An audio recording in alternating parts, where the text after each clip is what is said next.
And welcome to Salon Talks. I'm Dean Obeidallah, and today we're joined by Laurence Leamer, a New York Times bestseller whose works include numerous books on the Kennedys, on Ronald Reagan, and the Klan. Now he's got a riveting new book out, Mar-a-Lago, Inside the Gates of Power at Donald Trump's Presidential Palace. Laurence, welcome to Salon Talks. Thanks for being here. Thanks. Thank you very much, Dean. So Laurence, what I found really intriguing about your book is even though you talk a lot about Trump's history, it gives us insight to Trump today. It helps us make more sense of Trump as president and even what might lead to Trump's downfall, being either not getting reelected or being impeached.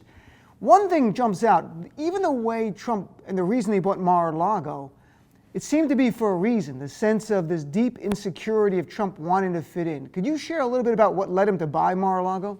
Well, that's exactly right. It's 1982. Donald Trump was a Miami Beach kind of guy.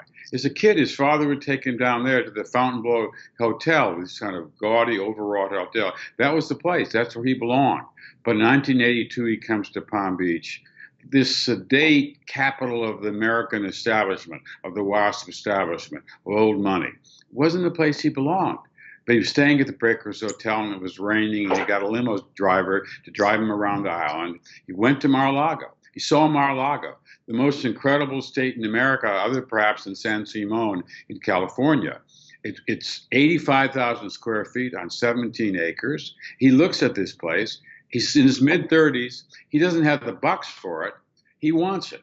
It was built by Marjorie Meriwether Post in the 20s. In the last years of her life, she decided she would deed it to the United States government as a winter White House.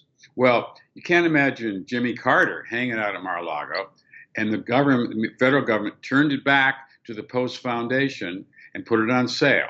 And that's when Donald Trump bought it. It's interesting, in your book, you mentioned where Trump says, now I'm the king of Palm Beach. They all come over, they all eat, they all love me, they all kiss my ass, and they leave and say, isn't he horrible? But I'm the king. And it seems like it's so much of what Trump is today. He might not care about being liked by certain people as long as he's viewed as the king. Well, look, he is the king. He's the king of Palm Beach. He's the king of America. I mean, does he care what Congress does or what the judges do unless they do what he wants? He rules like a king. That's by fiat. That's the way he is. That's the way he ruled in Palm Beach. But he created himself as the king in Palm Beach. Because remember, when he comes in there, it's the old Protestant establishment and these sedate rituals of their lives. He comes, this flamboyant guy, bringing in hundreds of models from Miami Beach, vulgar language, suing if he doesn't get his way, and he brings in he brings in this new money. There's this new gilded age of America, and he's the king of that age. There are 40 billionaires in Palm Beach. These are the people he identifies. You want to be a billionaire, you're nobody. Wilbur Ross, his Secretary of Commerce, lied. He's worth a measly $700 million. He says he's a billionaire because you got to be a billionaire if you really want to be accepted. It's remarkable. It's also interesting when you talk about in your book, the Donald Trump, the Insecurity Factor, at least that's what I'm reading into it, that it kind of explains the Donald Trump today who also says things like, I know more than my generals, or my intel chiefs don't know what they're talking about. I'm the one, maybe they should go back to school, attacking these people who their whole lives are working in this field. Do you think that's what animates Donald Trump, to have these insecure lash outs against people who are like U.S. generals? Well, he's incapable of really systematically exploring an issue. Look, I've written about the Kennedys and the Cuban Missile Crisis. It was 16 days, and we know about that because they were secretly taping it. So we know what went on in those meetings, okay? And the first time I listened to it, I thought, it's just kind of strange. Why isn't President Kennedy saying anything? He's just silent. And then I realized, of course he's silent, because he's the guy that's going to make the decisions, right? Everybody else in that meeting wanted to invade Cuba or to bomb him, okay? He was the only one he held back. And then out of his immense knowledge he has of foreign affairs, he realized that we had these missiles in Cuba that were redundant. We have these missiles now on the submarines, so we can make an exchange to get the Russians to take their missiles out of their nuclear missiles out of Cuba in exchange for ours taking them out of Turkey. Can you imagine Donald Trump sitting down for 16 days, hours and hours after these meetings. Can you imagine him with the depth of knowledge to make that kind of decision about this issue? I mean, we're alive today because of the decisions President Kennedy made then. If Donald Trump had been president, would we still be alive? It's a tough sell. I mean, perhaps he would have made a deal with the Russians because he's so enamored by them. And there's That's a good point. There are other things, though, you talk about in your book that touch on exactly what we're going through. One, Russians. Another thing are Trump today is a serial liar. That's objective. He, though, would lie about Mar-a-Lago to try to get people to join by lying about who the members were. Share a little bit about that, because this guy, Trump, has been lying for decades. Okay. Well, that's a good point. He says Prince Charles and Princess Diana, they were members. He said Norman Mailer was a member. He said half the movie stars in Hollywood, were members. Henry Kissinger was a member. He was all made up. And a few days later came out, it was made up. But did that do him any harm? No, okay? Because he got all this publicity. To him, good news, bad news publicity, as long as you got his name up in front, he's happy with that. Just with the media so negative toward him, he wants to be talked about. He's the most famous man in the history of the world, probably, in terms of social media. We know who he is. We can't even sleep at night. We're consumed with this man, and that's what he wants. That's what he's created. There's a kind of genius about this, whether you like it or not. This is what this guy has done. And in your book, you have a great line where you talk about Trump, and it says, quote, "A day without publicity was a day without sunshine to Donald Trump." And when you think about it that way, it's even more alarming to today's world, because Donald Trump, we just went through the longest shutdown ever. But Trump, on some level, Laurence, tell me if this is correct or not, might actually like that, because now he's got a place in the history books. And for the entire shutdown, all we did was talk about Donald Trump. And meaning we might have another shutdown when we get beyond February 15th, the latest funding deal, because again, the country just talks about him. That's what worries me. What do you see in his personality? You think that it's more about being in the press? He doesn't care what damage he's doing to the country? I mean, there's no such thing as bad publicity with this guy. I mean, he just wants that. It doesn't matter to him, okay? He. One of the things in my book is he began cooperating with the National Enquirer years before anybody realized it before my book.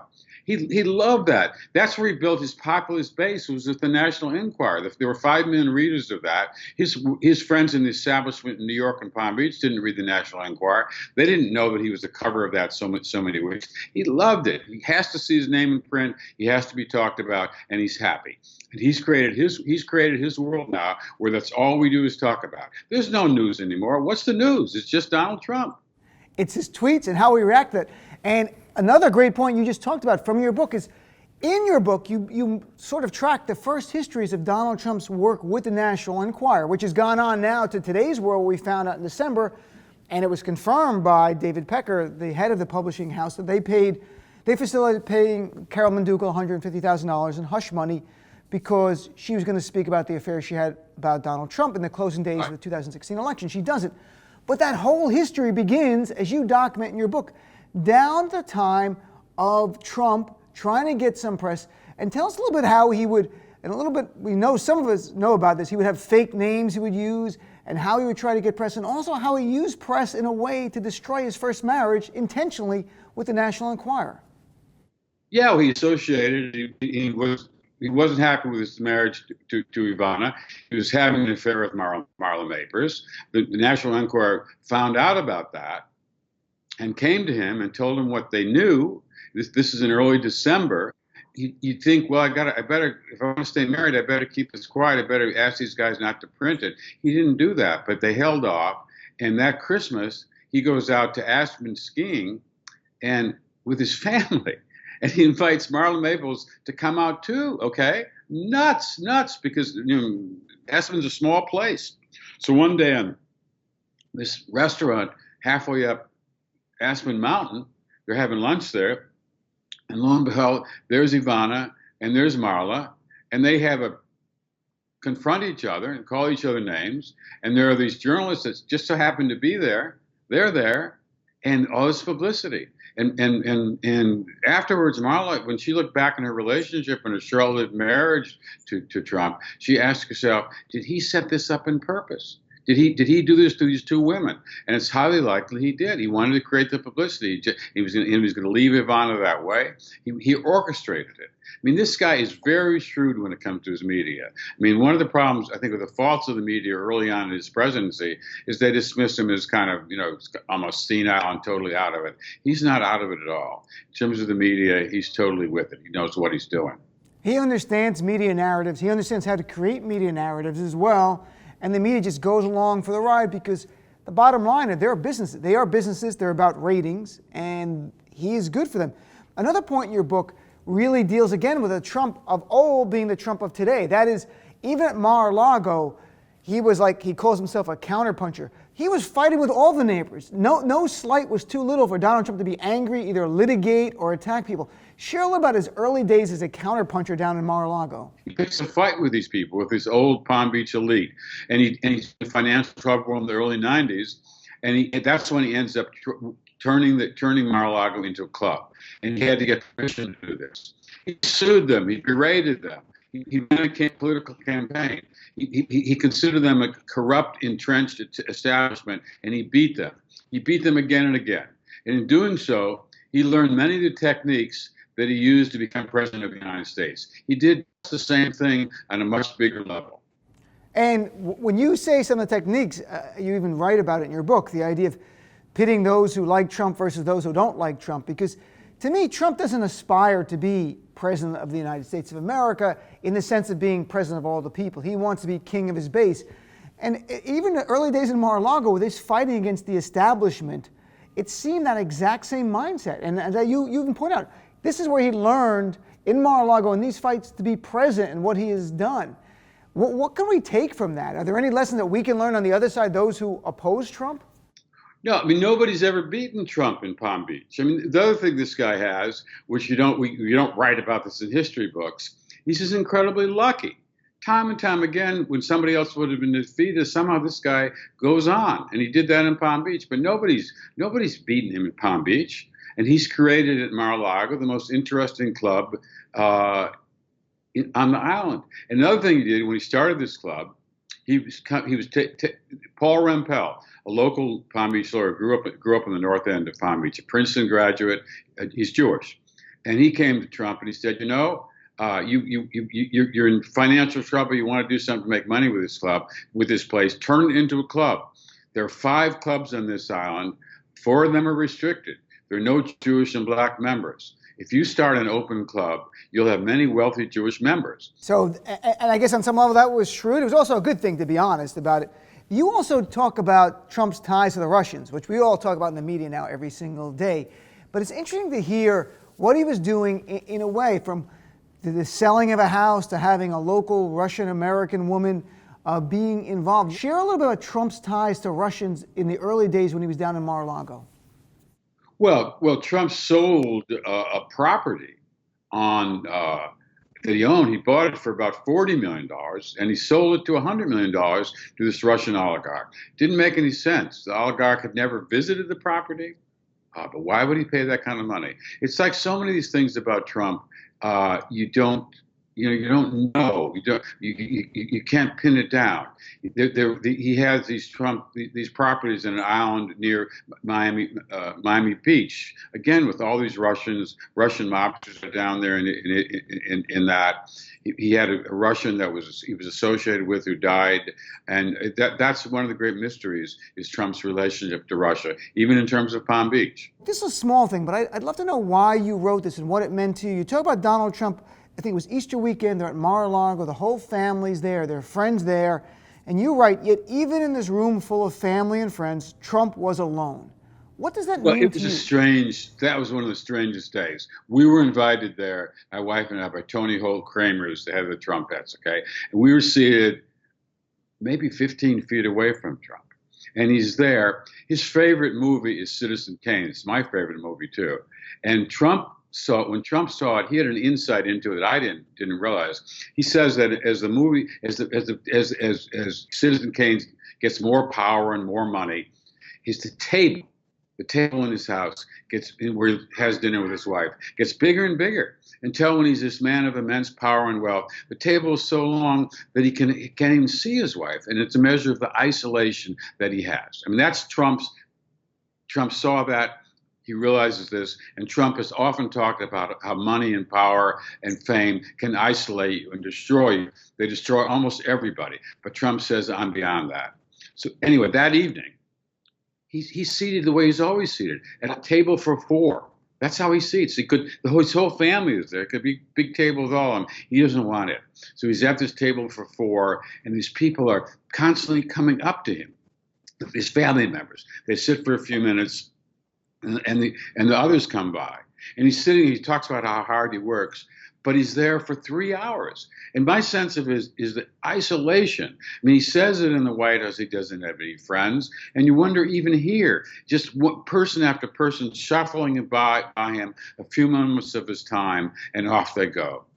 Finally, after 11 o'clock, who comes waltzing in out on the veranda but Don King, the boxing promoter. Now, Don King is Trump's token black friend.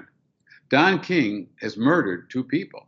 He spent 4 years in prison in Ohio for murdering one of them. The other was deemed self-defense, and this is his friend. And Don King is dressed as Uncle Sam.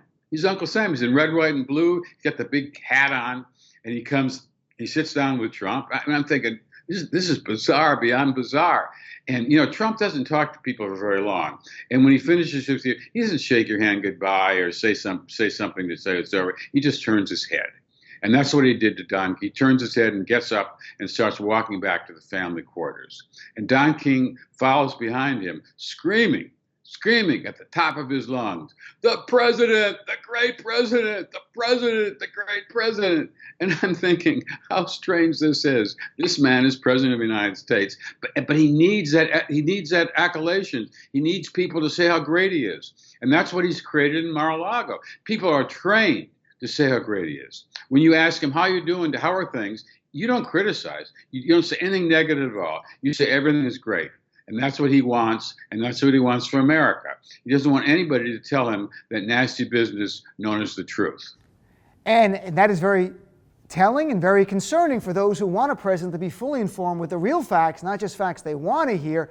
The last line of your book talks about that Don King yelling, and he's yelling, "You're the greatest president," and Trump leaves down an empty corridor, which is kind of like foreshadowing to me. And it reminded me somehow of Godfather 3 in a way at the end with Michael Corleone, played by Al Pacino, just is alone. Everyone else is gone, and he sits on a chair reflecting on his life, and he falls off the chair and collapses and presumably dies in that moment. But for some reason it reminded me, because Trump and crime family bosses, we've heard James Comey and others make that connection. We see it. And I wonder, how do you think, from all your experience here, you've been in Mar-a-Lago, you've talked to Trump, how do you think his presidency ends? Does it end in 2020? Well, I think when it ends, you see, I think it's, look, he loves Palm Beach, okay? When he couldn't come down the 16 days during the holidays, he couldn't come down. It was devastating to him. He needs that. He needs that support. He's not getting in the White House, that's for sure. He has to be there. He loves that. And it's his Valhalla. It's his paradise. But I think in the end, it may end up his Alba. The island of Elba was the retreat where Napoleon ended up. That to me, may well be the place where he ends up in isolation. No matter how his presidency ends, he's going to soon discover he doesn't have the friends he doesn't have the friends he thinks he has. He's going to be very isolated. That's going to be the story of his life in the end. Well, Laurence, thank you for your time, and the great new book, Mar-a-Lago, Inside the Gates of Power, Donald Trump's Presidential Palace, is just out. Take it, read it, you're going to enjoy it. It's going to make you understand Trump, and also, I think, scare you a little bit about Trump, knowing the inner workings of this man. Laurence, thanks very much for your time. I greatly appreciate it. Thank you so much. Appreciate it.